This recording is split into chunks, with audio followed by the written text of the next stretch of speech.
अस्सलाम वालेकुम नाज़रीन, एक नई वीडियो में खुशामदीद। आज की वीडियो में आपको बताऊंगी सिंपल आलू का इस्तेमाल करते हुए आप मज़ेदार ये जो है बन पकोड़े किस तरीके से बना सकते हैं। आप इसको बन पकोड़ा भी कह सकते हैं और आप इसको ब्रेड के साथ भी बना सकते हैं। बहुत ही आसान और सादा सी रेसिपी है, सिंपल। इसमें हमें चाहिए आलू और बन, जो मेन चीज़ें हैं दो हम इनका इस्तेमाल करेंगे। सबसे पहले हमने फिलिंग तैयार करनी होती है। फिलिंग तैयार करने के लिए हमने 2 टेबल स्पून के करीब ले लिया cooking oil. 2 table spoon cooking oil लेने के बाद 1 टीस्पून इसके अंदर डाला है सफ़ेद ज़ीरा। सफ़ेद ज़ीरे को इतनी देर तक फ्राई करेंगे कि इसकी हल्की सी खुशबू जो है वो ऑयल के अंदर आने लगे। उसके बाद इसके अंदर ऐड करूँगी प्याज और सब्ज़ मिर्चें।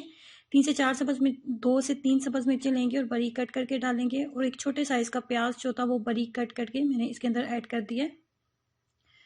प्याज को इतनी देर तक कुकिंग ऑयल के अंदर हम इसको फ्राई कर लेंगे कि ये लाइट सा गुलाबी हो जाए और जो है हल्का सा जो है इसके ऊपर एक गुलाबी सा कलर भी आ जाए और ये थोड़ा नरम भी हो जाए। फिर इसके अंदर हम ऐड कर देंगे आलू। लेकिन आलू ऐड करने से पहले इसके अंदर डालेंगे हाफ टी स्पून नमक। हाफ टी स्पून नमक डालेंगे, हाफ टी स्पून लाल मिर्च पाउडर डालेंगे, 1/4 टी स्पून हल्दी पाउडर डालेंगे और हाफ टी स्पून मैं इसके अंदर ऐड करने वाली हूँ चाट मसाला। चाट मसाले से इसका टेस्ट बहुत ही मज़ेदार हो जाएगा। फ्लेम को बहुत ज़्यादा हाई ना रखें, लो फ्लेम के ऊपर इसकी मिक्सिंग करें अच्छे से। अच्छी तरह मिक्सअप करने के बाद यहाँ पे स्टेज पे हम इसके अंदर बॉयल आलू ऐड कर देंगे।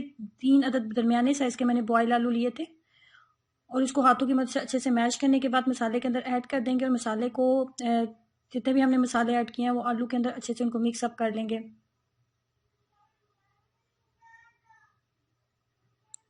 इसको अच्छे से मिक्सअप कर लेंगे, इतनी देर तक मिक्सिंग करेंगे कि तमाम मसाले आलू का हिस्सा बन जाएं।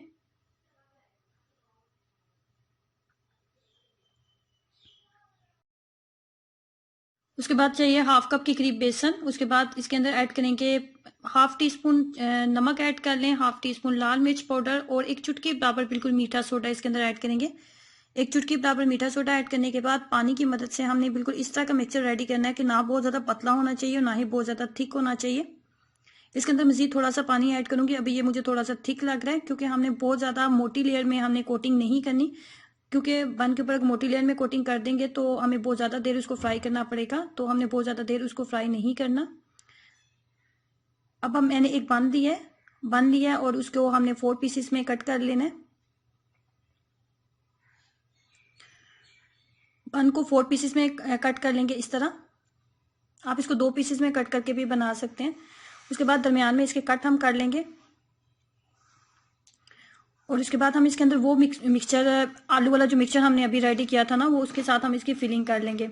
अब यहाँ पे आप ब्रेड का भी इस्तेमाल कर सकते हैं। अगर आपके पास बन नहीं है तो आप ब्रेड का भी अब इसके अंदर इस्तेमाल कर सकते हैं।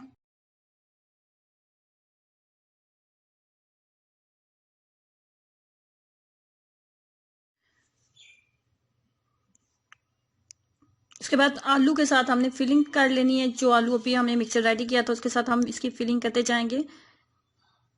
फिलिंग करने के बाद हमने सिंपल इसकी बेसन के साथ कोटिंग करनी होती है। बेसन का जो मिक्सचर हमने अभी रेडी किया था, आप देख सकते हैं ये ना तो बहुत ज़्यादा पतला है, ना ही बहुत ज़्यादा ये बहुत ज़्यादा थिक मैंने की है।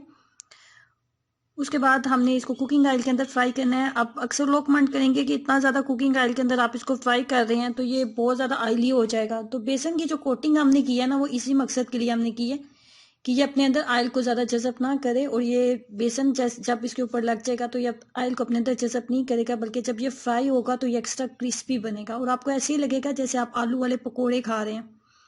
और साथ में आपको इसके अंदर बन का या अगर ब्रेड का आप इस्तेमाल कर रहे हैं तो उसका टेस्ट आएगा। ये बिल्कुल भी आपको ऑयली फील नहीं होगा।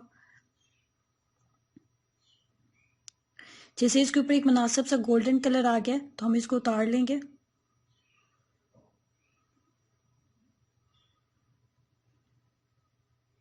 अगर आलू वाला मिक्सचर आपके पास मौजूद है, फिलिंग आपके पास बनी हुई है, तो इंस्टेंट आप इसको घर में बना के तो अपने बच्चों को लंच बॉक्स में भी आप इसको दे सकते हैं।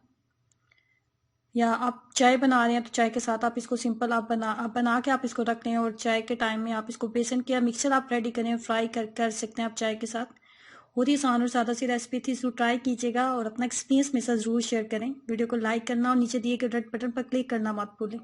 अल्लाह हाफिज़।